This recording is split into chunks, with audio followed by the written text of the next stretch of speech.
Welcome back to the Boot Tragedies. The NFL Combine has passed, and it's time for another mock draft. You get some times on these guys, get to watch them go through some drills and things like that. The game tape matters the most, but the Combine is always a fun thing to watch. And we'll jump right into this, man. In the first round, I have the Saints selecting Nolan Smith, edge, Georgia. Now, talking about a guy that helped him in the Combine tremendously, Nolan Smith will be that guy. Now, a little background on Nolan Smith. He was the #1 rated recruit coming out of high school. So obviously the talent's been there. Went to basically an all-star school, IMG, in high school. That's down in Florida. He's an absolute stud coming out of high school, and then went to Georgia and produced as well. But this Combine, man, these results: 40-yard dash, 4.39, absolutely crazy. A 1.52 split, another absolutely crazy 41.5-inch vertical, 10.8 broad jump. This guy's out there testing like a receiver, a running back, a cornerback. He's testing better than all of the skill positions. He's that good. Came in at 6'2", about 240. The Saints don't really like the small pass rusher. They want the big 270, 280 guys. But, man, it's time for a change. We need some speed, some athleticism off that edge. And this guy, he brings that to the table. Hopefully the Saints take a really, really good look at him. I know he's not their prototypical, defensive end. But, man, Nolan Smith is an absolutely athletic stud. I just think it'll be a disservice if the Saints don't look at this guy really, really hard. Like I said, I know that's not our prototypical type edge rusher. He's more of maybe a 3-4 outside linebacker, but you can play this man at defensive end. I'm sure he can put on some weight, add some weight to be an every down defensive end in the 4-3. But, man, would be a great #1 pick. If they did this, I would not complain whatsoever about this pick for the Saints. I think it'll be a very, very, very good pick in the first round.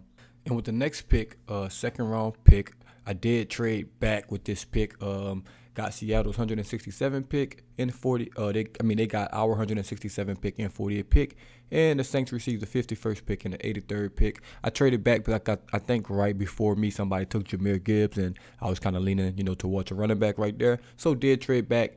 None of the other guys, were really interesting to me. So traded back right there. Got a couple, a pick earlier.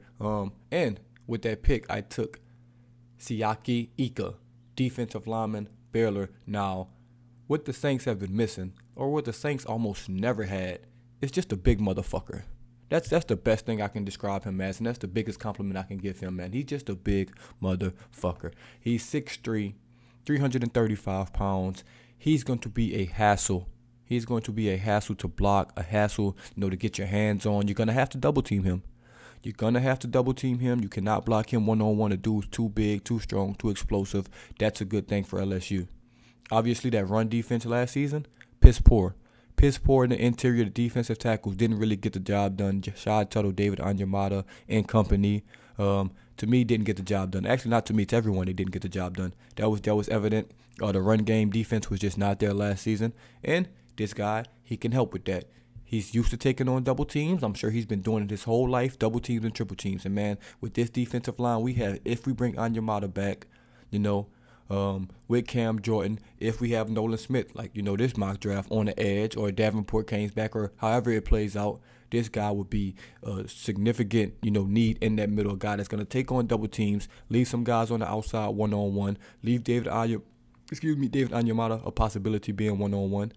Things these guys aren't really used to. So this would be a great pick in the second round, a big defensive tackle. Now, as you can see, my first two picks, got to shore up that defensive line, man. The front seven for your team is one of the most important things on the team, along with, obviously, the offensive line. Offensive line and defensive line you need.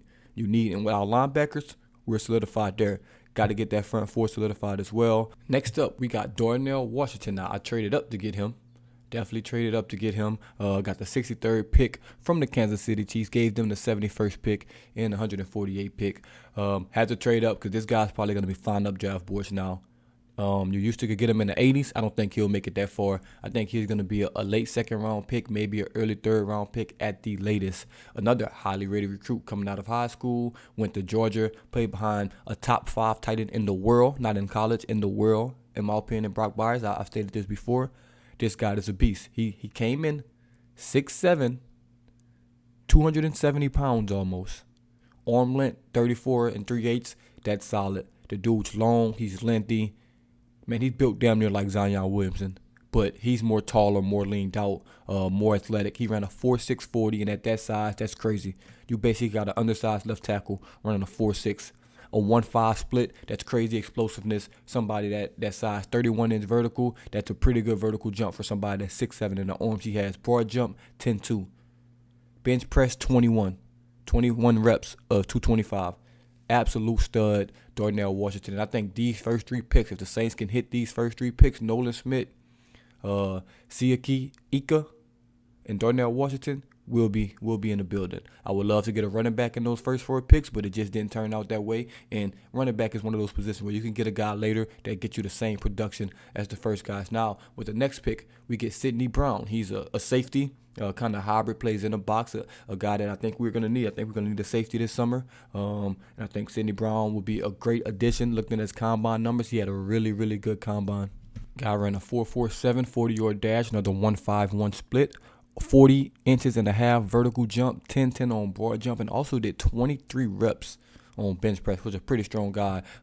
Came in at 5'10", 211 pounds. He's from Canada. He's a Canadian. Like I said, he plays DB. Don't want to say he plays corner, safety, nickel, slot. He's a guy that's versatile, so that's definitely going to be good on his part. Good on the Saints' part, a guy that can move around in different, positions and things like that. A versatile DB. The Saints will need one of those, especially with the injuries in the DB room. You're going to need a guy that can kind of play everywhere, almost kind of like P.J. Williams does. Kind of play safety, nickel, corner. Whatever you want to do, the Tyron role, things like that. You're going to need to bring in a safety, and I think this guy will be great for that. Next, then I got Tank Bisbee, running back from Auburn. Man, he was a super solid running back for Auburn. Watching him against LSU, he always had good games against us. This would be a great pick at running back in the 4th round. Next up, I got Hunter Luepke. I'm assuming his name is. I didn't research how pronounce his name, but this guy's a fullback from North Dakota State, and he's a hell of a fullback. But he's also a running back option. Not really a running back option, but he can run the ball if you need him to run the ball, man. If you just look at his stats from his college career, 98 carries, 619 yards this year, 9 touchdowns. That's absolutely crazy for a fullback. 87 carries, 543 yards before that. 84 attempts for 458 yards before that. Averaged, basically over 5 yards to carry every year at that fullback position. Played wildcat for them as well, so an athletic fullback. But in the NFL, he's going to be a fullback. If you need him to take, a fullback carry here or there, that can work as well. And especially with Taysom Hill, backfield, how you usually line up that running back at that, the fullback at that running back position, he would be great in packages like that. Like I said, can hand it off if you need to. Also played some type of tight end role as well, so he can kind of play everywhere. PFF doesn't like this. I love this. I would love if we get a fullback right here. It's a 7th round. It's a 7th round pick. Who cares? Who cares, if you take a fullback 7th round. If it doesn't work out, it doesn't matter. But the guy can run the ball. He can catch the ball. Play a little wildcat quarterback. He's going to be a beast high school wrestler. Not scared of impact. He's going to be really, really good. Whoever gets him, he's going to be a starting fullback in this league. I know it's a dying position, but it will be nice to get him. And last but not least, I just got Jay Ward, cornerback for LSU, a guy that played for LSU in the nickel role, kind of safety role as well. If he's there in the 7th round, why not take a flyer on him? Why not take a flyer on a cornerback? Like I said, this is the Mr. Irrelevant pick, so it doesn't really matter. I would love to take an offensive lineman right there, but, you can always find an offensive lineman in undrafted free agency. You're just right here picking the guy that you think is the best available. And I was looking at the board. I think Jake Ward was the best available player left right there. So this draft right here, PFF gets to the B+. Only thing I did, wish I could have got was a receiver in here, maybe an offensive lineman. Hopefully I could have got Jahmyr Gibbs earlier, but I'm not too mad at this one. Post-combine, first mock draft. I'll definitely have more to come, especially after these pro days gets going and some of these free agency moves get to moving, get to ticking. We'll see where, everything plays out. But thank y'all for tuning in once again, man. It's the Boo Tragedies, and I'm out. So one last time, let's make the hearing the greatest man